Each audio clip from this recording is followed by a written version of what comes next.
not here to convince you that we deserve freedom, because we are entitled to freedom. I'm here to say how angry, how frustrated, how disappointed, and how unsurprised I am that we've been here since this morning and we barely heard any conversation about detainees. We barely heard any conversation about normalization.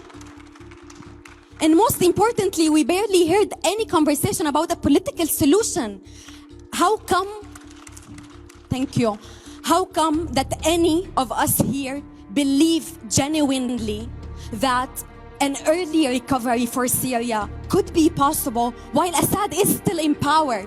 Are we just here to waste our time? I've been here second time. We've been here for 12 years. You've been exhausting our traumas. You've been exhausting our pain. You've been exhausting our stories. And for what? Nothing has changed. I'm sorry. I'm not sorry for anyone. I know that many of us have been, I appreciate the work that many of us have been doing. But it's not enough. Assad is the main perpetrator in this country.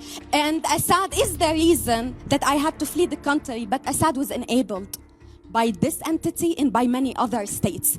So let's not pretend that we all care about the recovery of Syria or the humanitarian aid for Syria. Let's start by naming, unfortunately, after 12 years, I have to emphasize that we all know who did it. We all know that Assad is still in power. He is still committing crimes against the humanity. We're talking about hundreds of thousands of detainees, not only those inside detention centers. We're talking about people being detained now while we speak here today by the same person who's being welcomed in Jeddah and who, as Noura said, we know that he might be welcomed here one day.